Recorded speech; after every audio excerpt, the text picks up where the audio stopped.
Welcome to the Next Level Podcast, powered by San Manuel, a series connecting you with the best minds in casino, hospitality, tribal government, and beyond. Enjoy the show. Alex Weber, how are we doing today? We're doing great, Kyle. Great to see you, and thank you for having me on. Yeah, I'm super excited. There's a lot I want to jump into with your unique background, being an award-winning speaker, leader, author, American Ninja Warrior, which I have a lot of questions about. And then obviously your credentials, I don't need to ask. It seems like there's plenty behind you. But before we jump into it, one, I just want to thank you for your time. I know it's super valuable to you. So thanks for spending an hour with us. Absolutely. Thank you. So Alex, for those who might not be familiar, we always like to start with, in your own words, your 3-minute origin story. Basically, if we were just to skip the LinkedIn bio, or if we were to skip your website, in 3 minutes, kind of sum up where you grew up, what are the key things of your story that led to who you are today? Yeah, absolutely. I kind of say chapters, so we'll take it back and I'll honor the 3 minutes. But I grew up, great family, accident kid. I joke about that. I was much younger than my siblings. And basically when they left home, I had some trouble sometimes in middle school and all that. And I was getting bullied, and I really didn't have a strong sense of self.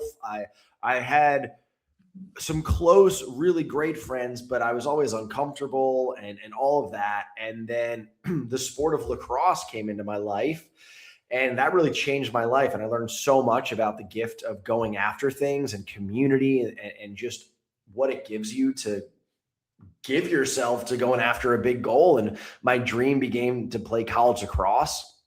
It meant everything to me. And I was fortunate to go do that. But then kind of in that next chapter, I had a really negative internal voice on myself, and that can be amazing for driving us forward.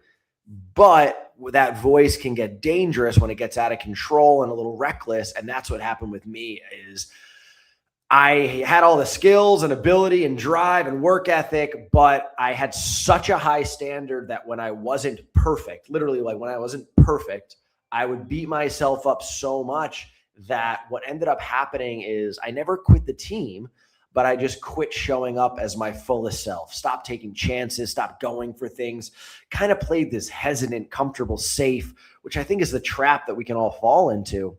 So I got benched, and that really devastated me. It broke my heart. It was my dream. My friends got distant. I joked the girl I was dating, we broke up. She broke up with me, if you're splitting hairs, but it all evaporated overnight. And it was a season of my life that I'll never forget, because I basically lost my dream really because I quit on myself. Fast forward, after graduating college lacrosse, that's when I moved to Hollywood. I was going to go into finance. That was the path, but my real dream was to go after entertainment. So I moved to LA and paid my dues, and my side job was coaching high school lacrosse just to pay the bills, really. But right before the season, the veteran head coach left, and I got named interim head coach, which I joke means we don't have another option, but you can coach this season, then we're going to can you. And it was the most life transformative experience. I call it my grad school. And in terms of leadership, it was both cathartic for me because I could see myself in these young men I was leading, run into their challenges, their negativity, their doubts, just like I had, but now I could show up for them. And it taught me so much about performance and leadership. And that first year, the team, they'd never won a playoff game in school history. And that first year won the Los Angeles championship.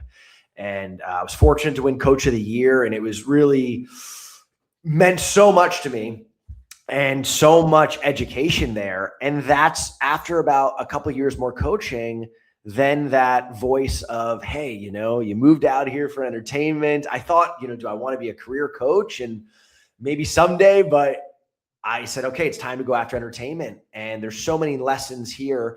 But I really went after it, took leaps of faith and paid my dues and took chances and got hired by NBC to be a host for American Ninja Warrior. Biggest opportunity of my life. And the nuance was that I wouldn't only just be a host who would talk about it, I would try the obstacles and kind of just be a goofy guy who'd fail for everyone and we'd laugh.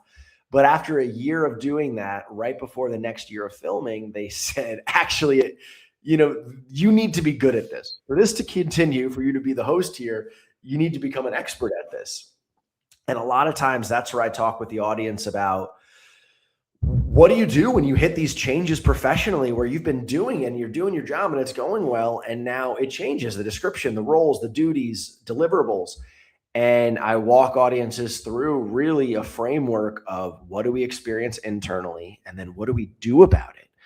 And that change, not quitting in that change, but committing with that framework led me to not get fired, but we won an award. It's right there for NBC. And then that unlocked a goal, which was to become a competitor on American Ninja Warrior.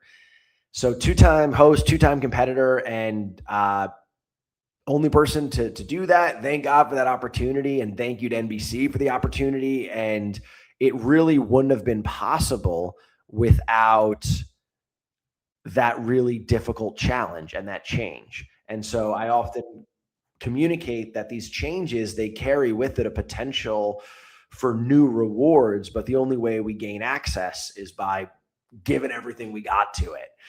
So I was doing hosting and I was also doing stand-up comedy, and I couldn't shake. I was doing a version of my dream, and then I couldn't shake that I loved being Coach Weber, and I loved the motivation and people and getting to goals and working towards something, inspiration. And that's when I just took a leap of faith. I didn't even know speaking was a career, but I just felt called to. I tried at first. I was like, I called it motivational comedy, and which just confused people. But I tried doing that, and I just started speaking places because I had a heart and a fire for it. And that sometimes people will ask me, like, how do you get into speaking? And I say, you go speak. Like I believe if you are in it for the right reasons, meaning you have a heart for this and you want to help people and serve them and connect with them and inspire and encourage, then you go do it. And it doesn't matter where it is or what the fee is. My first years, I paid money to go travel and film it and went into, credit card bills to go and do it. And then the fee was goose egg. It was zero, but I loved doing it. And I think that if you love doing it, good things happen. And I feel so grateful now to be thank you God, a full-time speaker and author. And last year spoke for 94 amazing organizations and have a book. And I feel so grateful to help people. I say be unstoppable. And what that means is we're going to hit changes and challenges. So rather than wishing that we don't, what if we know how to deal with them, and in fact know how to deal with them, that we can use them as a catalyst to get to where we want to go? There is a lot there, Alex, that I want to jump into. But, I want to go back to something you said in the early part, because I think it's powerful. And I think a lot of us can relate, which is you said negative internal voice. Yep. So, and I think also something that you pointed out, which is I think a lot of people relate, that negative internal voice can be productive. It's might not be healthy, which we could talk about, but it can push you to results. But eventually that kind of rears its ugly head, right? So talk to me a little about, now that you've had some time to reflect, kind of a couple part question. Number one, where do you think that internal negative voice comes from? Is it something that someone else helped put in your head? Is it a lack of confidence? I don't know, but I would love your personal take on where do you think the root cause of that negative internal voice comes from? And then two, how have you learned do you still have it today? Do you have a better relationship with it? Just talk a little bit about the internal negative voice, because I feel like a lot of people can relate to that. 100%. I think there was just always very high standards in my home and in my life from an early age. And I think those high standards, we should have high standards. We should. What I've now learned in my adult life, though, is the how we work with those high standards, and especially how we deal with it when we're not perfect. That takes a lot of care and a lot of nuance, because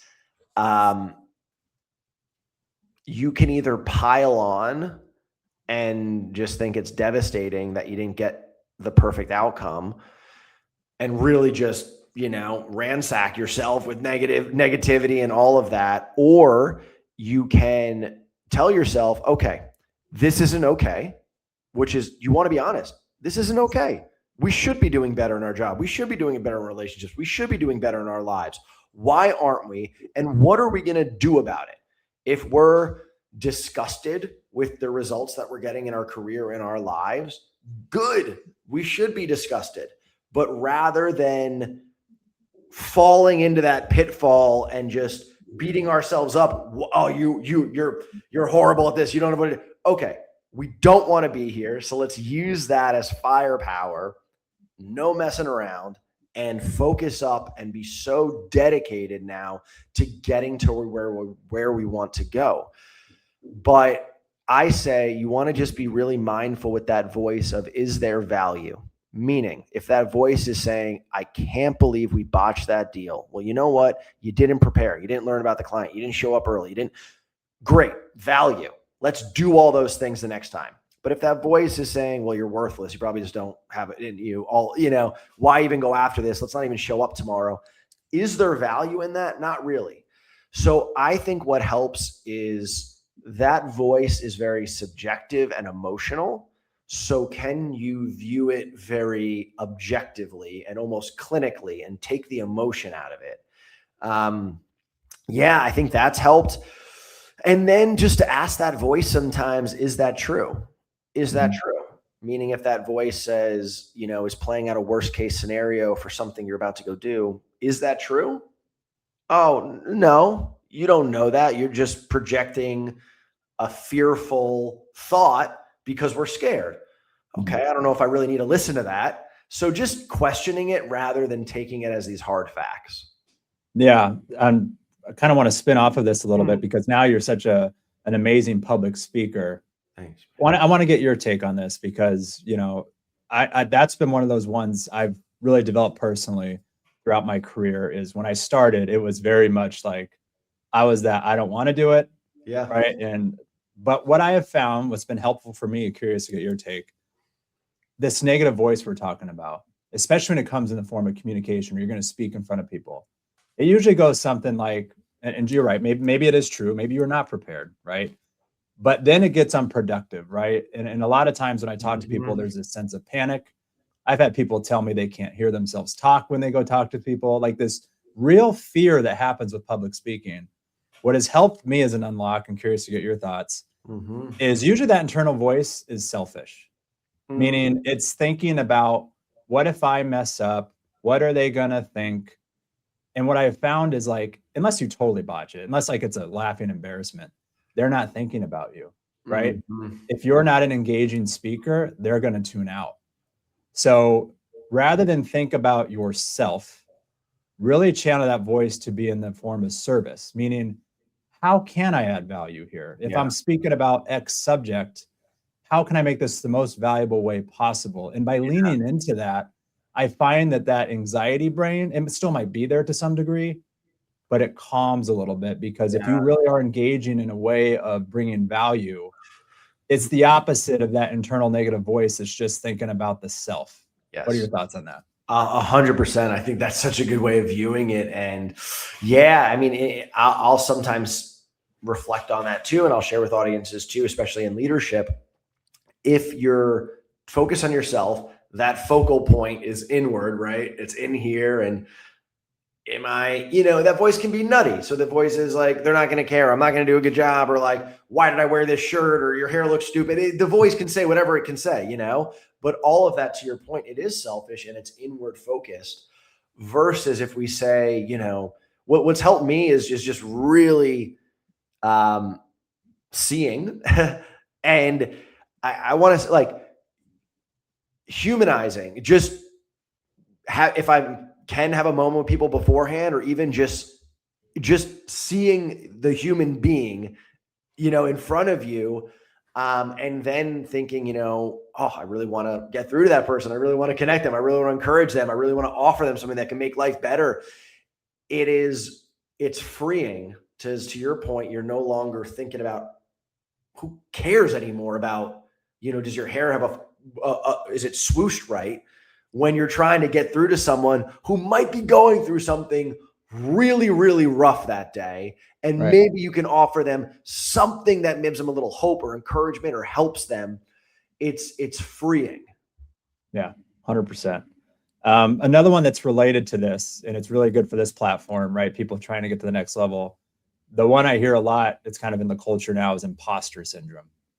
So how do you guide people who say that they have this bigger kind of sense of imposter syndrome, and how do we work through that? I say this in the book and I believe it, and I've had experiences in my life recently that reinforced it. I say there is no such thing as experts. I don't care where you went to school. I don't care the cool looking crest on your certificate or the credential. There are people who care about what they do and they do their best every single day and they learn about it and they keep improving. And then there's people who don't. And I've had plenty of experiences where people with all the credentials and credibility and didn't do a great job. And it's because they didn't care or they weren't focused or they didn't do their best. And if you flip that, it means that even there's no experts. So there's imposter syndrome. There's no one who has the role who should be there. Like there really isn't. And so if you don't, or you're dealing with imposter syndrome or any of that, no one deserves to be there. The only thing that is true is, can you care about this a lot?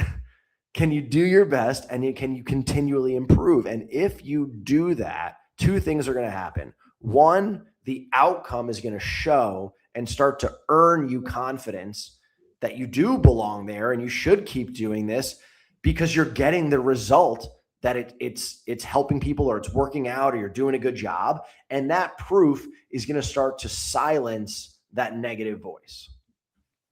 Man, I love the whole no expert take because I couldn't agree more. And for people hiring or maybe interviewing in specific jobs, at least for me, it's a yellow flag when I see things like expert. Oh, my light fell. Expert or rock star ninja, like just to your point, I think the second you think you are an expert in something, you're vulnerable, right? Like I think you always got to be curious and continue to evolve and continue to educate.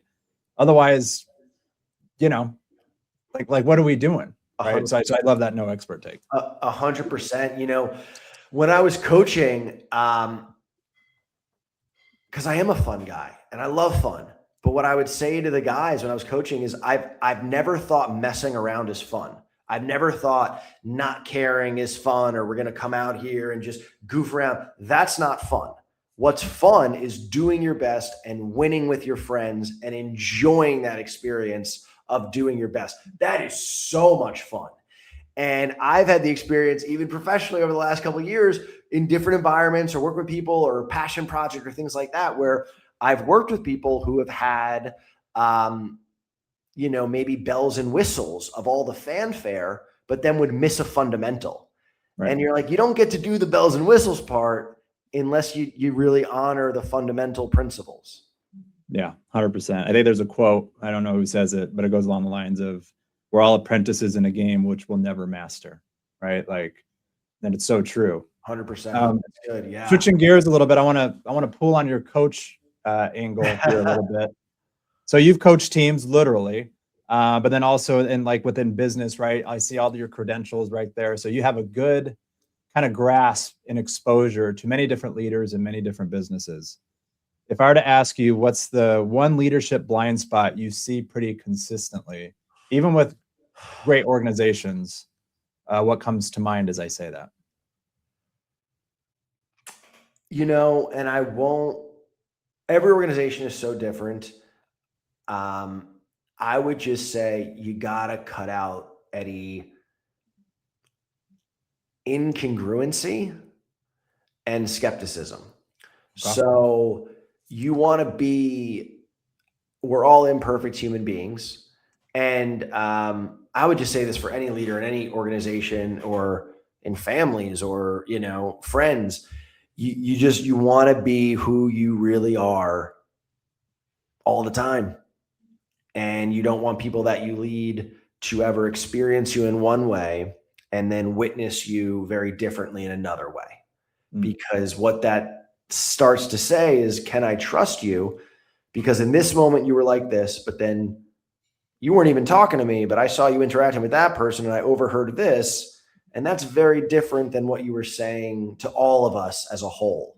So I would just say authenticity and congruency, just really trying to your best to be who you want to be for other people. And then when we screw up, because we all screw up, I screw up, you screw up, we all do, to own it, to not hide from it. Because I think even more days now, when people do screw up and a leader owns it and says, hey, I screwed up, everyone, I'm going to learn from it, I'm going to be better. I think we get more trust and more buy-in versus glossing over or pointing fingers.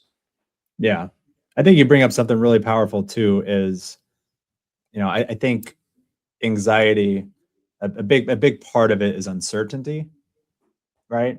Even the internal voice, which we were talking about a minute ago, but even in a team, in a work context, if you're, to your point, if you have a leader or someone you work with closely who's inconsistent, who flip-flops, that's a really kind of not productive space to work, because people are more worried about what am I going to get this day versus the next day, or how are they going to be triggered in this situation versus another, right? Which in a team atmosphere just slows things down. But to your point about consistency, and I found this with coaches too, even if you don't necessarily agree with, hey, I would do things differently, but you can get on the same page, right? Even if their philosophy might be a little different, or maybe they're a little more harsh, but if there's a level of consistency, you know, you can get behind it. Or maybe I find another team, right? But like when you start to level in uncertainty, things slow down for the worse. What are your thoughts on that? Oh, 100%. And it's, you know, we all just want to feel at some level that we're okay, we're safe, we're in a place where we're cared for, you know, and that can show itself in a lot of ways. But I think that if you witness or experience or feel someone who's not fair or not consistent or not doing what they said they were going to do, you're only human, and it's going to make you question other things, whether you voice that questioning or you just kind of carry it with you, that doubt. So the easy answer is for all of us is to be authentic, to have high character, to do the right thing, you know, as much as we possibly can. And again, we're so imperfect and we're going to make mistakes, but when we do, to own it with honesty and to keep moving forward. Going back to your origin story. So if I understand correctly, you were a lacrosse player who quickly, unexpectedly transitioned into coach. Yep.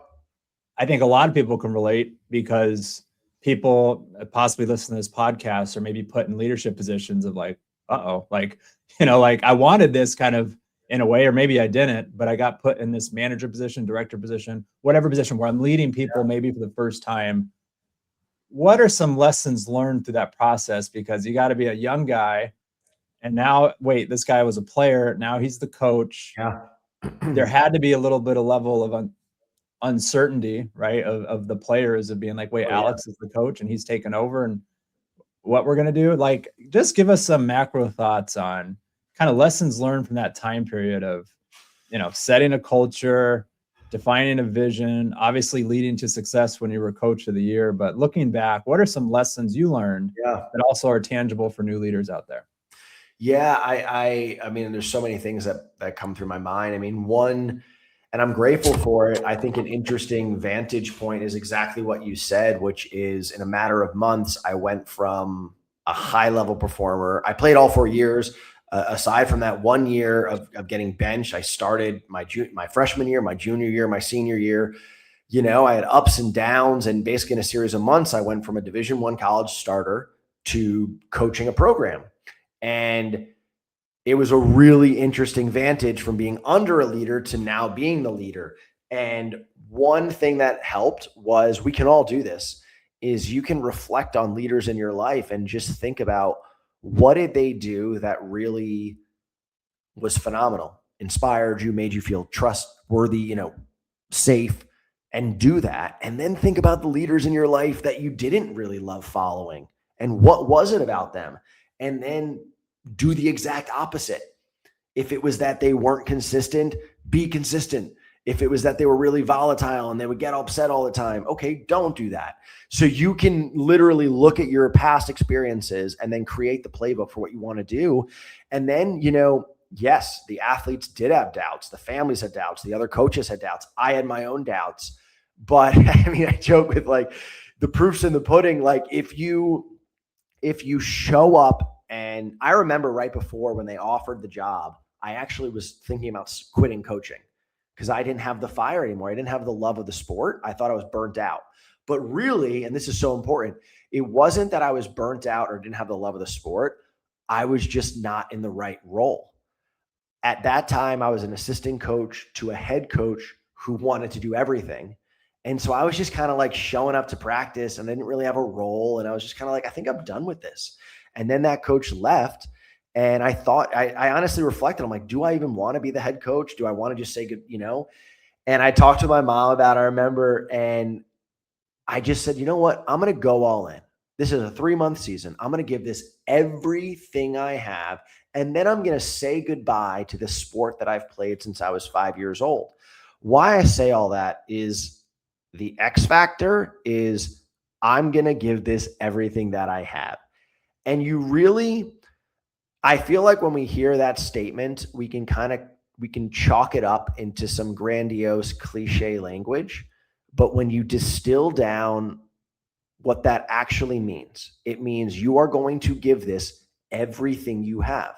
You're going to give this your focus, your care, your heartbeat, your effort, your energy, your learning, your connection. You're going to give this everything that you have. And if you do that, truly, how could great things not come from that?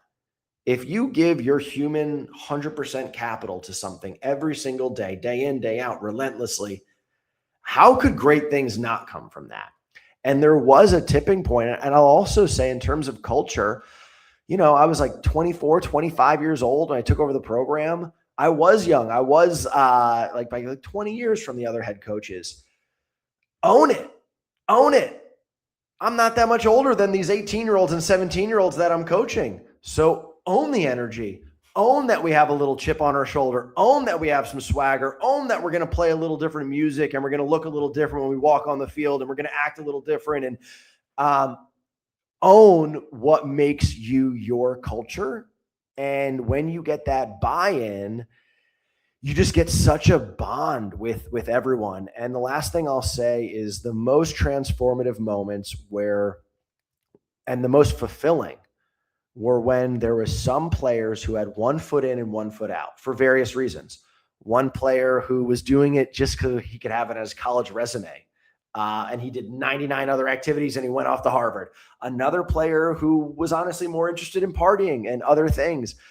And what I found was those players expected me to reprimand and kick them off the team. And the most transformative moments were instead when I said, hey, let's go for a walk, and had honest human moments with them. Those players became captains, became starters, went off and played in college. And so I say all that to say, we get so in these grooves and dynamics with people. And when you have a dynamic, it's really tough. It's like a slope down a mountain in skiing. It's just like really ingrained. But sometimes if we can get a fresh coating of snow on these dynamics by connecting with the person, then you can change the results. Wow, there's a lot there. Something I don't think I prepped you for this, but it's a little game here we call the bigger picture, where I show a picture and we just kind of riff. It's probably obvious though, the picture here. So going to the, this is a broad question here, but there's a lot I want to talk about. Like, start with American Ninja Warrior. So here you are on this stage. It's a unique perspective going from, as you said, the only person to, compete but then also be involved as the one who's actually talking about the competitors. What are kind of the lessons learned from being somebody who's covering it, talking about it, to being about it, right? I mean, that's quite the journey from, just, and also too, like seeing you on this stage, like, I think there's a lot of prep that goes into American Ninja Warrior that people probably don't know about. I think that the show does such an amazing job with some of the stories, but broad question, like that transition from being someone who covers it to doing it, what are some lessons learned now looking back on it? As you're there on the stage, being able to do American Ninja Warrior, which is a huge feat, which I want to talk about. But what are some lessons when you go from someone talking about it, covering it, to being someone actually competing in American Ninja Warrior? So many. The most gratitude to NBC and to American Ninja Warrior. They created and put on just such a phenomenal show and really have made an entire world where the athletes, the gyms, there's dreams, there's kids growing up watching it. It's inspirational. It's positive. The amount of people that I engage with that are like, it's just a good family show. Like I watch it with my kids, or I watch it with my grandma, or I watch it with my aunt, and it brings us all together. So it's truly incredible. And if it weren't for the community, I don't think I ever would have improved at all. It was the generosity of a lot of the athletes to be willing to invite me to training and then just be awesome people where they consistently invited me and encouraged me and taught me. That had they not done that, I don't think I would have had the wherewithal to even know how to possibly improve. The sport is very unique. And it took a long time of going to gyms to even figure out like how obstacles get set up and how you move on them, and long time. So I'm just such a big believer on community, the power of community, and the power of just showing up even when you don't understand something or feel ready or you're frustrated. You got to just overpower those emotions that want you to stay home.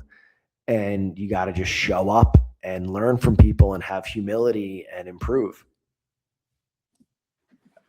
Kind of as someone who's watched American Ninja Warrior, and I remember watching the version even before it came to America, what's the hardest obstacle within the course to train for, and why? I'd say the one you don't know. Some of the obstacles are staples that are fan favorites and they'll get repeated, but many of the obstacles are not, in that they're new every time. And so I think one of the most cool and challenging and difficult parts of American Ninja Warrior is that you'll get there and you are finding out the obstacles when you arrive. So the challenges that are going to determine your success or not, you don't know until before you do them. So you kind of, the more intelligent and savvy athletes are able to really diagnose, and I use that word, like you diagnose the obstacle and you ask people and you try to learn. And sometimes you can maybe see people go before you, but sometimes not.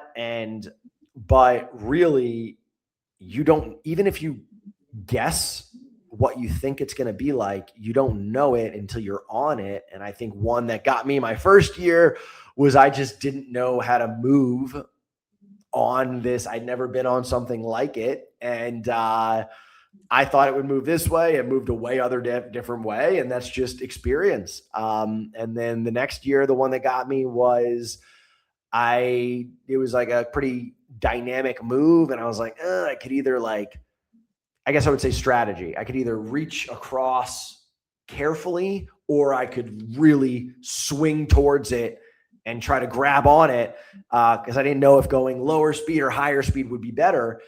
And I thought, you know what? I don't know the answer, but I know that if I go low speed and I don't get it, that's going to keep me up at night. So I went high speed, and it was too much power, but it was too much speed. But that's like strategy. So experience and then strategy. But I think that's what's so cool about the sport. I could geek out on it a lot. I think what's so amazing about it, and what is something that I've really loved about it, is you have to be very, very athletic, and then you also have to be problem solving. And I think that having to do something very physically demanding while you're doing something that's mentally demanding and emotionally demanding, like that cocktail is a very cool, unique thing. I also think too, what's unique about this sport, and both from you competing and but then also just observing so many people take it on, I think it's a rare sports area, like almost like the Olympics, where it's not like basketball or football or some of these other sports where guess what, you get to play the next day, or you get Oh another yeah. shot to redeem yourself.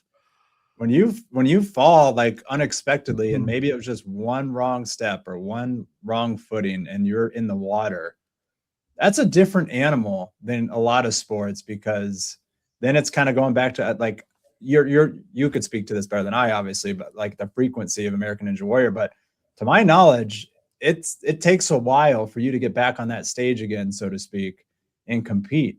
So I guess kind of speak to that resiliency of that sport specifically, or American Ninja Warrior, and then also how that's carried through as a lesson for you even today.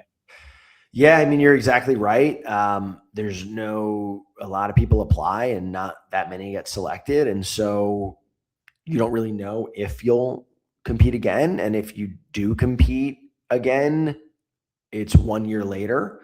And so to your Wow. point, lacrosse, you get 15 games. Most sports, you get 50, 10 to 20 games, and you get 4 quarters or 3 periods. And, you make a mistake, you have a bad play, you can make up for that game or that week or that month or that season.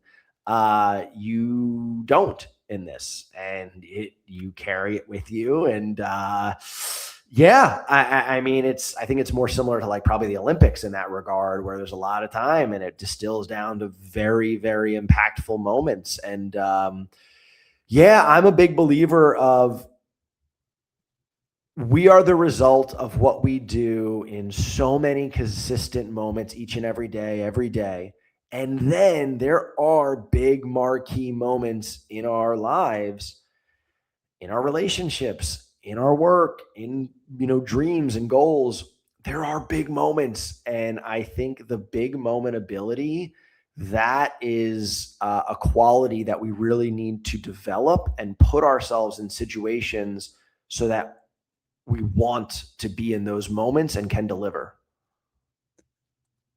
Switching gears, it's kind of staying on the same topic a little bit, but let's talk a little bit about setbacks, right? Because I think I even watched on your Ninja Warrior story, like, your mom was sick.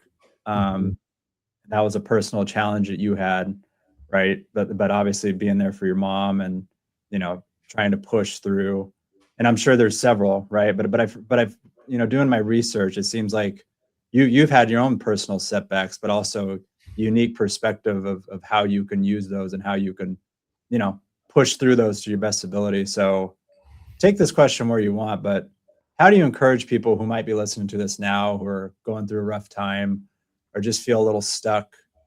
How do you advise people who might just be going through a rough spot, or kind of had a setback, whether that be literally like we were talking about a minute Mhm. ago on Ninja Warrior, where you fell off and now you got to pick yourself back up and train and do it a year again, or on your personal side or your business side? Just broad question, take it where you want, but how do you advise people on setback? Yeah, I mean, and what you're describing, 100%. I've had them in sports, and then I've also had them in personal life with my mom. What you're referring to, yeah, she was diagnosed with cancer, and thank you God that it's been going well and encouraging. But that has been a journey, and it's certainly very scary. And I know that a lot of people, unfortunately, have and are dealing with that. Man, I also 1 year broke my hand in Ninja Warrior and it was during COVID, and I got really depressed and I turned to substances, and I'm 4 years sober now, but there was a time when I was really depressed and I was escaping through substances. And so, um, I would just say something's got to change, right? And you got to be open to it. And that change can come in a lot of different ways. It can come with someone who loves you, caring about you, and giving you like, hey, like, I think you got to change this up, or I think you could try this or do this. So you got to be open to that. You got to be open to something else you hear on something on a podcast or a book or faith. You have to be open to something outside of yourself. And then you also internally, you got to really fight to listen to the voice that wants great things for you and is not the voice that is currently saying or viewing how rough things are or how bad they are or how much you don't have the ability or any of that stuff. And you got to just get to that voice that actually wants good things for you and then do more good things to cultivate it. And sometimes right around the corner is this big, amazing, wonderful opportunity that leapfrogs us.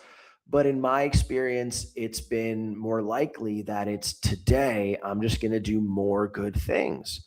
And tomorrow, I'm going to do more good things. And the next day, I'm going to do more good things. And then the next day, I screwed up again. Dang. Okay, but the next day, I'm going to do more good things. And it starts to get to a point where your level starts to rise. And then you get to a threshold and kind of a tipping point. So where things really start moving, but it's toughest in the beginning. And so I would just say, be open to something outside of yourself. And then within yourself, listen to the voice that wants great things and then consistently try to do more good things.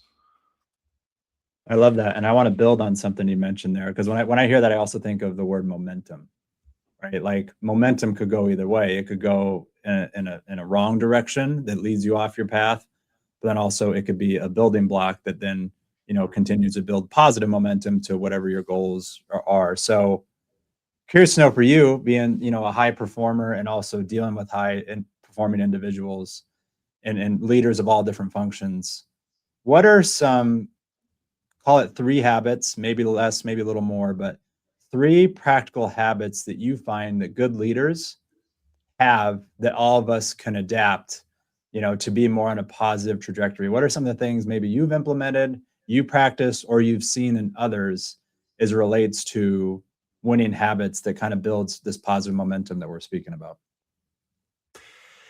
Yeah.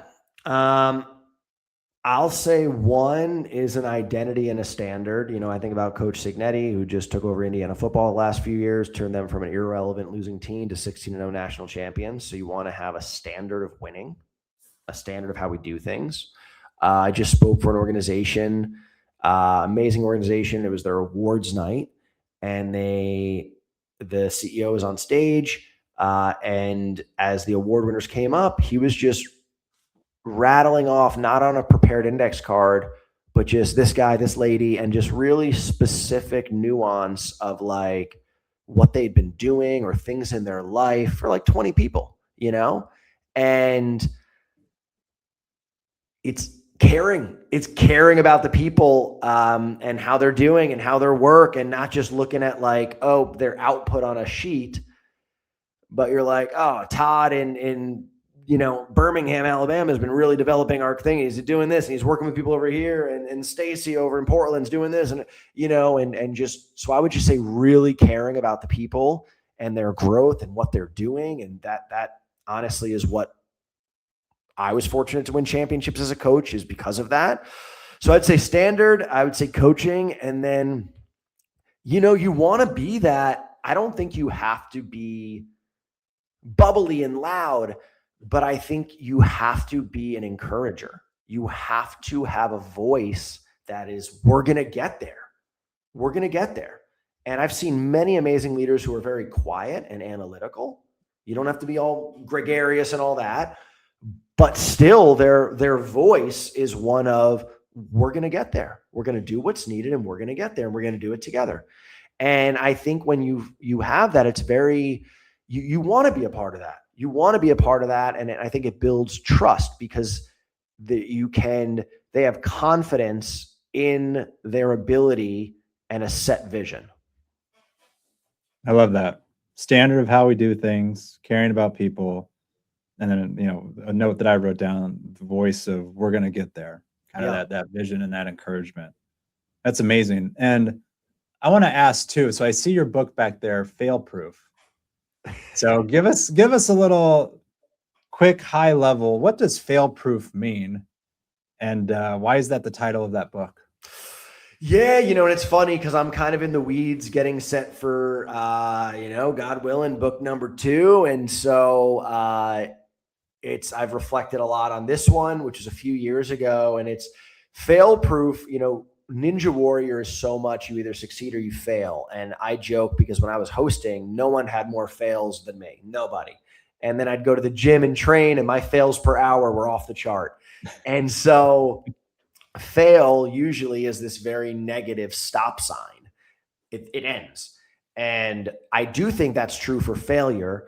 But really, what that book was around, and then there's been iterations, but is failing can be a very forward progressing verb of learning, improving. And really, that lens of failing is just you're at your end dream result, and you're looking back and you're saying, we're not there yet. And so if you reframe that to, all right, well, we're growing, we're improving, we're consistent, we're committed, we're getting there. That's everything good is on the other side of that. But I think when people get so all or nothing, they try something new, they give a presentation and it didn't go well. And they're like, I'm not good at public speaking, or I'm not the type of person who does that. And they never do it again. And that can happen in our health and wellness. That can happen in love. That can happen in anything. And so to me, it's this limitless view that you can truly do anything if you're willing to get through that period of failing, of improving, of getting better. Yeah, I think, of all the people that I've met, and it's so cool that I get to do this podcast and interview different people, the common thread is failure, right? Like all of them have had things didn't go right, or usually a key setback that then progressed them in a way they didn't know. So if you're not failing, even on a basic level, if you take like arguably the greatest basketball player of all time, Michael Jordan, he had the Detroit Pistons and he lost to them 88, 89, 90, right? Until finally he beat them in 91. So I think all successful people in whatever craft they have failure as part of their story. It's a really powerful thing.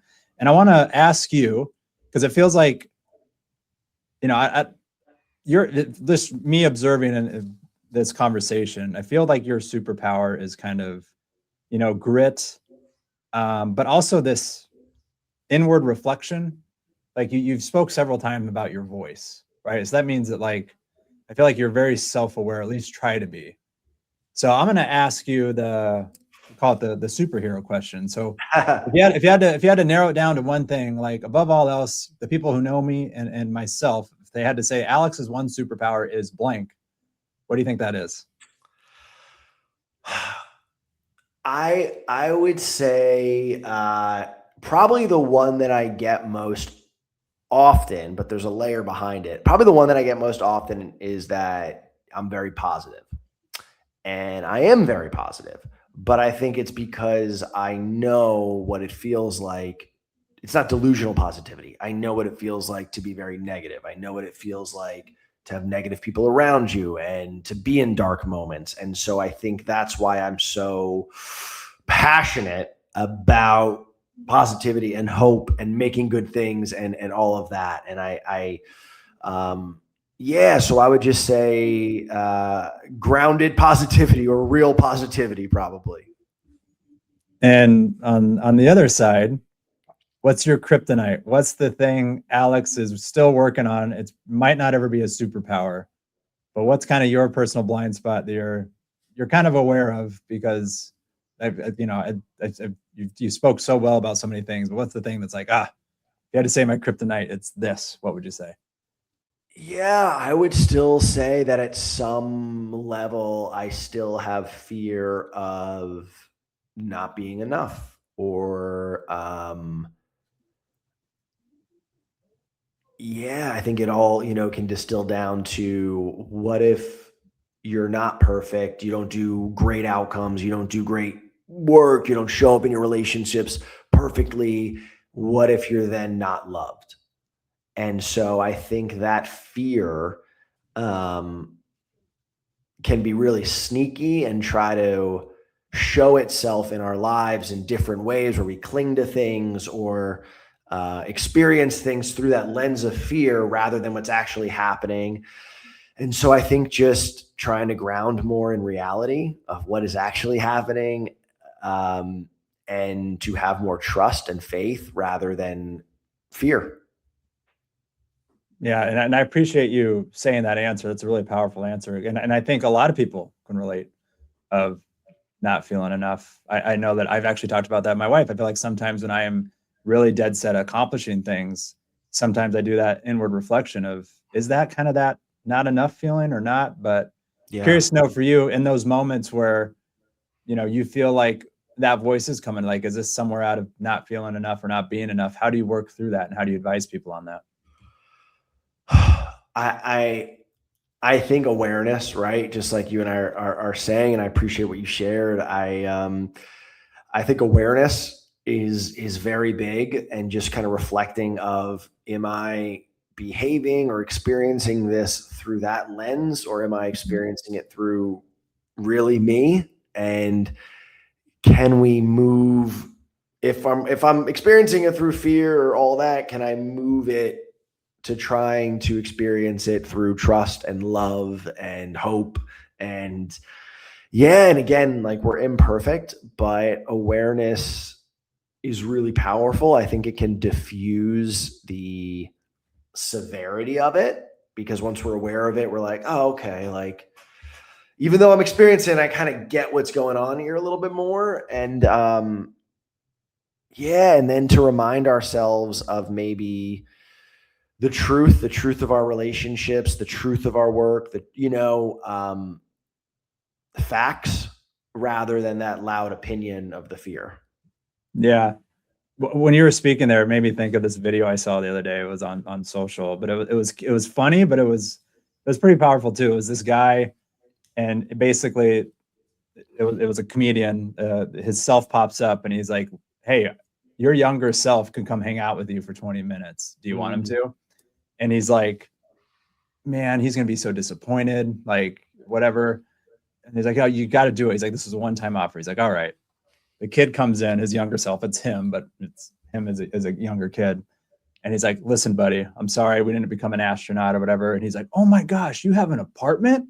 It's like, "Yeah, I have my own place." He's like, "No way." He's like, "You can make grilled cheese?" He's like, "Yeah, I can make grilled cheese." He's like, "Oh my gosh, that's so awesome." He's like, "Wait, you have a car?" And it's just like, so then That's they go to the cool. park, he drives into, he's like, and then his younger self says, "Man, I can't wait to grow up."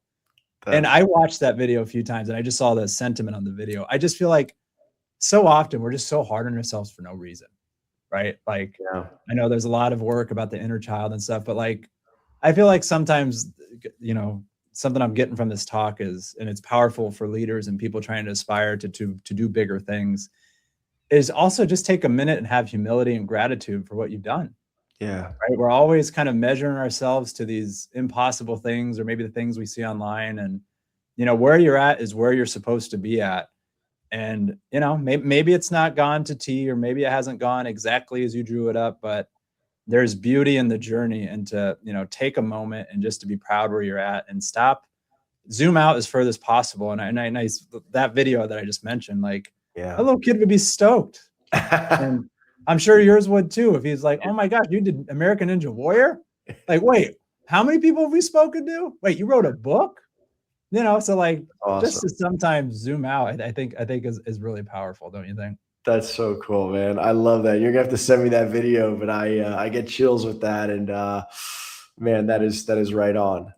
Yeah, 100%. So, Alex, we're coming to the final few minutes here. I got a couple more questions, a little more quick in nature, but what's something that you geek out on that maybe not a lot of people know about? Oh man, I'll say two.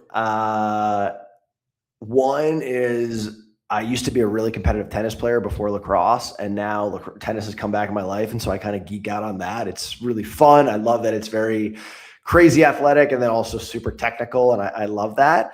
And then faith is incredibly important to me, and just learning more about. I had ideas about what I thought faith or religion or even the Bible. I had ideas about what I thought they were, And it's been really rewarding as an adult to genuinely learn what it actually is and not just what someone told me from out in the world or social media, but to actually geek out and learn about it. Who's the biggest inspiration to you in which you've never met this person though?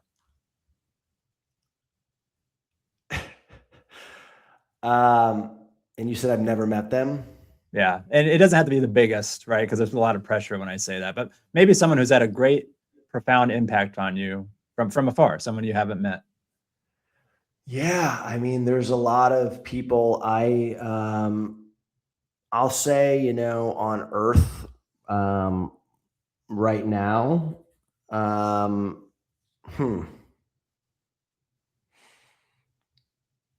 I don't know. I mean, I have met him, but I think John Gordon, who's an author and just a great guy, I really, really admire and look up to him, and I have been fortunate to meet him.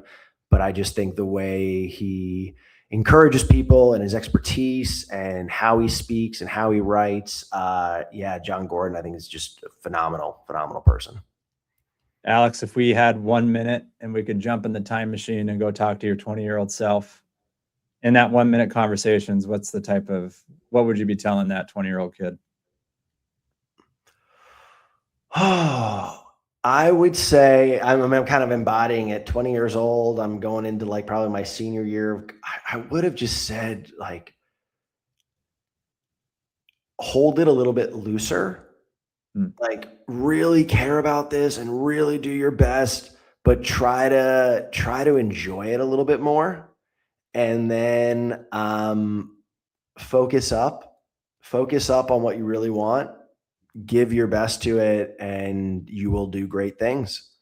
Because I think in my 20s, I was very focused, but I also allowed other things to distract me or noise, or I'm in my 20s and like there's so much grace. And of course, but I think that, yeah, I'd probably say that like, just really, really focus on what you really want. And if there's things in your life that are not that, get them off the plate. Yeah.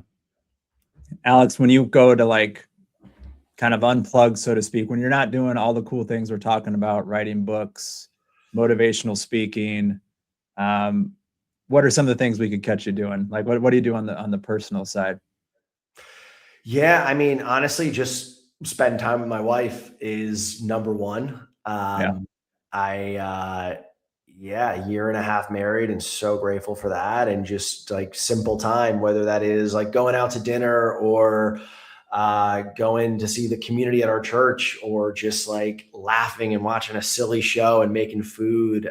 But just those simple times are the best and the most fueling. Love it. So Alex, I'm going to get you out of here on the final question we ask everybody, which is this platform's all about helping people get to their next level. For you, if you could give 3 tips to anybody who's listening to right now, hey, I want to take my career, just my life to the next level. What are the 3 things that you would recommend to that person?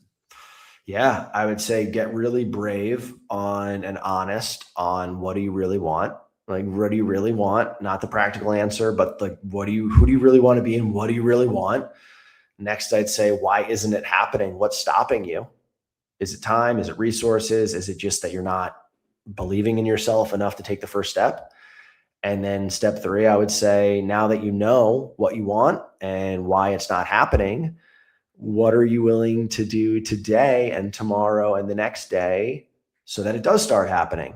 And if you do that, I guarantee you in 6 months or a year, it will be in your life. Awesome. Alex, it's been a pleasure. It's been great to chat with you. I'm inspired. I know our listeners are, but thanks for taking an hour. It's been a real pleasure, and hopefully we're going to do it again sometime. Absolutely. Kyle, I appreciate it. It was incredible to join. It's just such an amazing community there. And thanks for sharing with me. Awesome. All right, Alex, have a good one. Check out more episodes at thenextlevelcareers.com.